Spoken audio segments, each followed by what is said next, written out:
decir yo pido algo más sencillo se sentía como confesar en voz alta que mi negocio se estaba cayendo. Como la comparación, sobre todo la que vivimos ahora a través de redes sociales, se convierte en uno de los ladrones más silenciosos de nuestra paz financiera. O en el viaje que se publica, aunque se haya hecho financiado a 1000 dañinas cuotas. no vienen de la ignorancia, sino del deseo del que otros nos vean. De mi mismo sector lanzando productos, viajando, celebrando resultados, y nunca supe en ese momento cuántas de esas personas también estaban endeudadas. No lo Cada sabemos. vez que gastas para parecer, alguien más se queda con tu dinero y tú te quedas con la factura y con la sensación de que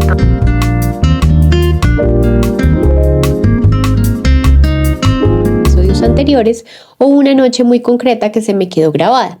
Estaba con un grupo de conocidos en un restaurante y claramente no estaba dentro de mi presupuesto de esa semana. Todos pidieron entrada, plato fuerte, una copa de vino y yo también. No porque tuviera hambre de eso, porque en ese momento decir yo pido algo más sencillo se sentía como confesar en voz alta que mi negocio se estaba cayendo, que el año estaba durísimo y que no estaba a la altura de esa mesa. Pagué esa cena con una tarjeta que ya venía cargada de más y mientras la firmaba pensé algo que no me había atrevido a pensar antes. Estoy pagando por parecer, no por vivir. La comparación no te roba de un golpe, te roba en cenas, en ropa, en viajes, en pequeñas decisiones donde eliges parecer bien antes que estar bien. Eso fue apenas un ejemplo de algo mucho más grande que quiero desarmar contigo hoy, como la comparación, sobre todo la que vivimos ahora a través de redes sociales, se convierte en uno de los ladrones más silenciosos de nuestra paz financiera. Bienvenidos de nuevo a Ángeles sin Corbata. Ya hablamos de merecimiento, ya hablamos de límites financieros y hoy vamos a hablar de algo que atraviesa ambos temas por debajo, la comparación, ese hábito casi automático de medir tu vida, tu cuenta bancaria y tu progreso con la vida, aparentemente perfecta, de alguien más. Voy a apoyar en dos referencias. La primera es de The Psychology of Money, de Morgan Housel, La psicología del dinero. Un libro que cualquiera que quiere entender su relación con el dinero debería leer y que tiene un capítulo entero dedicado a esto que vamos a hablar hoy.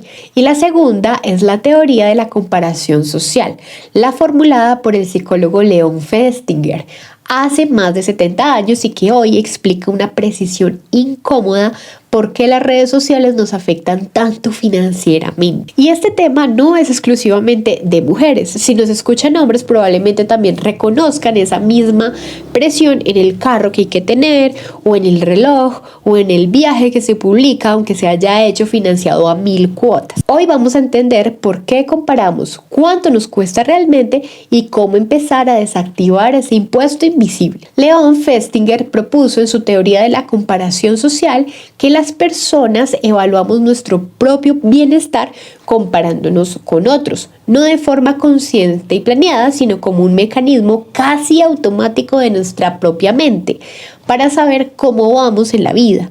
Antes esa comparación ocurría con el vecino, con la familia, con los compañeros de trabajo, un círculo pequeño, además con contexto. Sabía si el vecino tenía una herencia, un préstamo o 2 trabajos. Hoy comparamos con cientos de personas al día, casi siempre desconocidas y casi siempre sin ningún contexto real dentro de lo que muestran. En el libro La psicología del dinero, Housel plantea que gran parte de nuestras decisiones financieras dañinas no vienen de la ignorancia, sino del deseo del que otros nos vean de determinada manera, un impulso que él describe como dejar que el ego supere el patrimonio real. Y aquí está la trampa. Lo que ves en redes no es la vida completa de absolutamente nadie. Es el punto más alto, editado, seleccionado, muchas veces financiado con deuda que tú no puedes ver.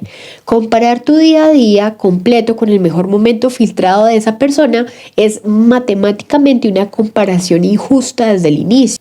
Y sí, durante mi año duro, mientras mi emprendimiento se caía, seguía viendo en redes otras personas de mi mismo sector lanzando productos, viajando, celebrando resultados, y nunca supe en ese momento cuántas de esas personas también estaban endeudadas. No lo sabemos.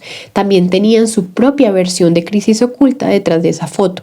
Yo estaba comparando mi peor capítulo con el mejor capítulo editado de alguien más, y con esa comparación tan injusta, cada decisión financiera que tomaba después se sentía todavía más insuficiente. Esto no significa que la comparación sea mala en sí misma o el benchmarking. Fentinger también explica que puede motivarnos a mejorar. El problema no es comparar. El problema es comparar sin información real y dejar que esa comparación tome decisiones de dinero por ti. Y por eso aquí los invito a que piensen en la última compra que hiciste, principalmente porque todos lo tienen o así se ve la gente exitosa. ¿Con quién te estás comparando en este momento? ¿Conocías de verdad su situación financiera completa o solo la parte que decidieron mostrar? Y esto no es solo una comparación bonita, tiene números reales detrás y algunos muy cercanos a nuestra realidad. Una encuesta de la Universidad Manuela Beltrán, reseñada por el diario Portafolio, encontró que una parte de los jóvenes en Colombia se están endeudando específicamente para sostener en redes sociales una imagen de bienestar que no corresponde a su realidad financiera.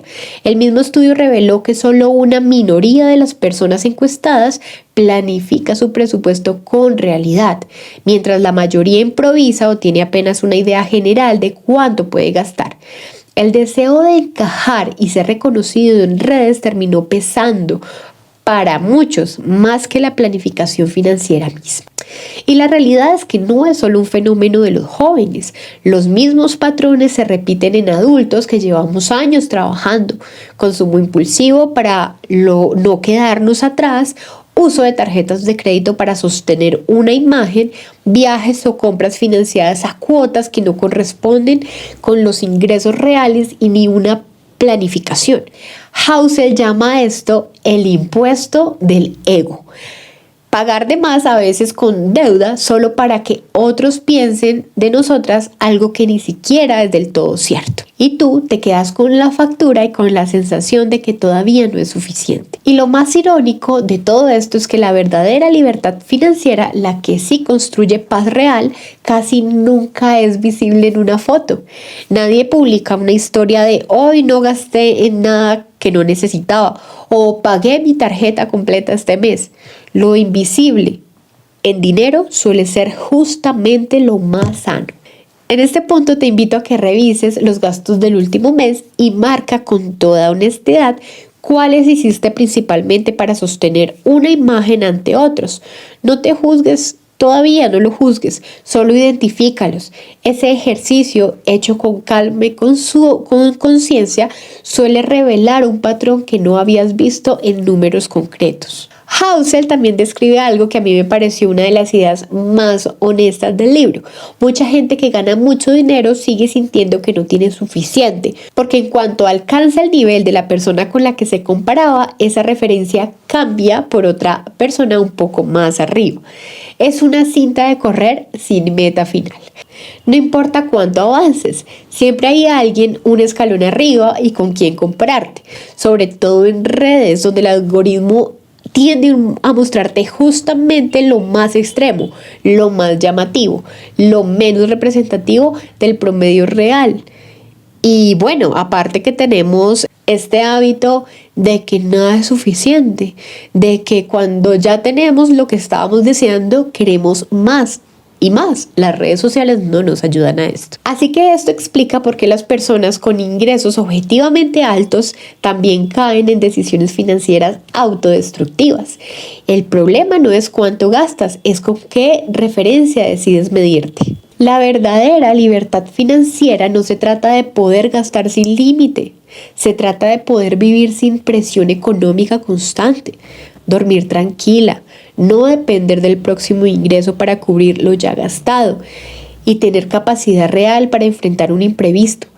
Esa versión de libertad casi nunca se ve en una foto, pero es la única que de verdad sostiene una vida. Así que aquí dentro de los episodios vamos a hablar mucho de ese término. Más adelante vamos a escudriñarlo mucho más. ¿Qué es realmente la libertad financiera? Quiero conectar en este momento con lo que hablamos en el anterior episodio acerca del merecimiento. Si crees que necesitas parecer exitosa para merecer serlo, vas a gastar defendiendo una imagen en vez de construir una base real. La comparación y el merecimiento se alimentan mutuamente cuando no los cuestionamos. Así que en lugar de preguntarnos cómo me veo comparada con esta persona en redes, pregúntate: ¿estoy más cerca hoy de mis propias metas financieras que hace 6 meses? Esa es la única comparación que realmente te sirve, porque es contigo misma, con información completa, no con una versión editada de alguien más. Y bueno, en este punto no se trata de borrar las redes sociales, ni vivir aislada del mundo para no caer en este error. Se trata de cambiar cómo te relacionas con lo que ves. Te voy a compartir 3 prácticas concretas que a mí me han ayudado y que después de todo este proceso que he pasado ha disminuido, o ya casi ni siento esa necesidad de sentirme menos cuando veo las redes sociales, o que a veces uno intenta compararse, ya no pasa, porque como les digo, hay un nivel de conciencia que se desbloquea y es lo que espero para ustedes. La primera es: nombra el filtro en el momento. Cuando ves algo que active esa punzada de yo debería tener eso, di mentalmente: esto es lo que decidieron mostrarme, no su vida completa. Ese simple recordatorio interrumpe el gasto defensivo automático. Segunda, crea una pausa entre el impulso y la compra. Si después de ver algo en redes sientes el impulso de comprar algo similar, date 24 horas. 24 horas, y creo que esto ya lo hablé en un episodio anterior. Date 24 horas antes de decidir. La mayoría de las veces ese impulso baja solo con el tiempo, y esto no solo aplica para lo que vemos en redes. A veces, ahorita tenemos también todas estas páginas Temu, Shein, que te ofrecen un montón de cosas a unos precios muy bajos, y que a veces tenemos ese carrito allá lleno, está lleno, pero son cosas que realmente necesitamos. A mí me ha funcionado esto de las 24 horas porque cuando pasan esas 24 horas me doy cuenta que no lo necesitaba y que simplemente era un impulso del momento. La tercera, sigue a personas que muestran lo invisible, no solo lo llamativo. Ojo, busca cuentas que hablen de pagar deudas, de presupuestos reales, de construir con paciencia. Cambiar lo que ves cambia poco a poco con qué te comparas.